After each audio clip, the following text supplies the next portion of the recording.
Hey guys, it's Kirk at Willie's. Today we're going to talk about Les Paul Customs.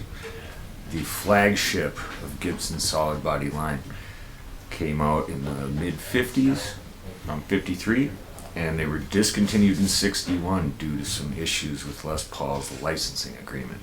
So between 61 and 68, you couldn't get any single cut Les Pauls.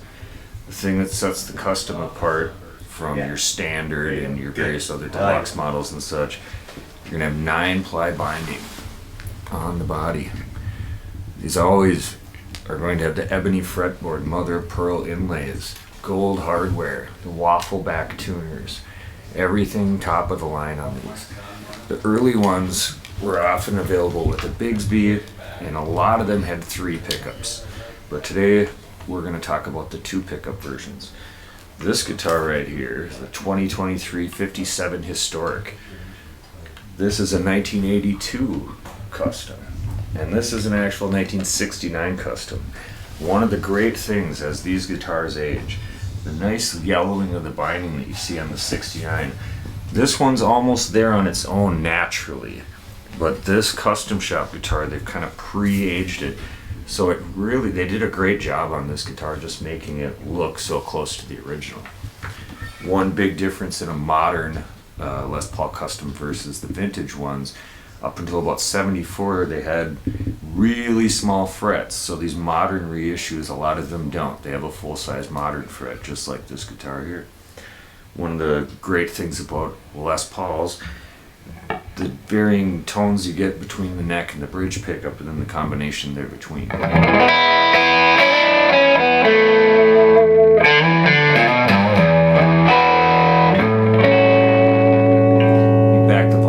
On a Gibson and you get a lot more clean tone. It cleans up real quick. And the bridge pickup gives you a little bit more bite. So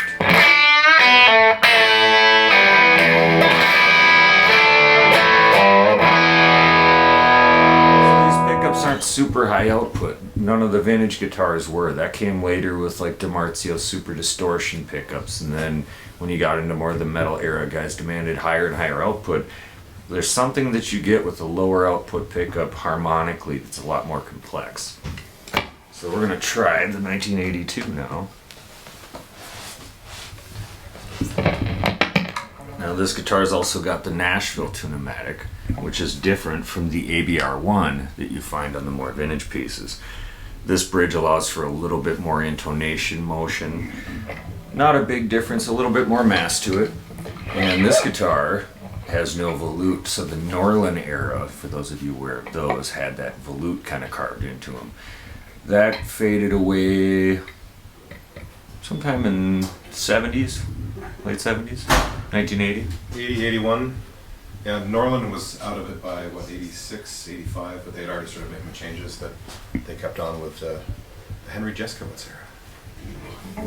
John's our in-house Les Paul Custom fanatic. I'm a large fan as well. All 3 of us really are. Yeah. So here's the 1982.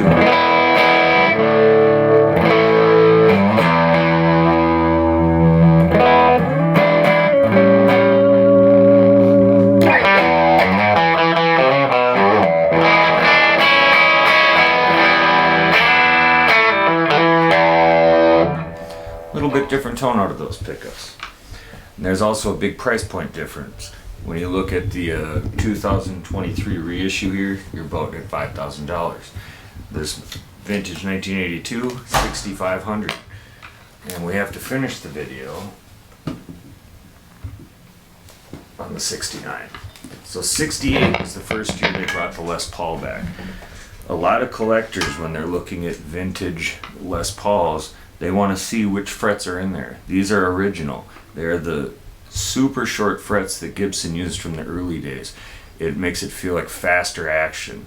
Some guys that bend find it a little tougher to get under the string, but you're so much closer to the fingerboard that people that push all the way down to the wood, feels just lower than you can get anything. And a lot of guys back in the 50s, they weren't bending, so it wasn't as much of an issue.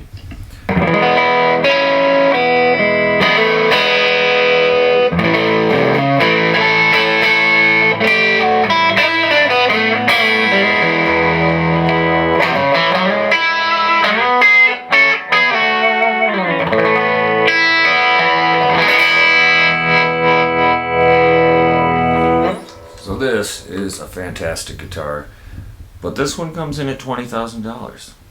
So, depending on your budget, you can always go for the historic reissues. Gibson's doing a great job making a guitar that really looks like the original. So that's some of my favorite Gibson Les Paul models, the Black Beauty. We'll see you next time.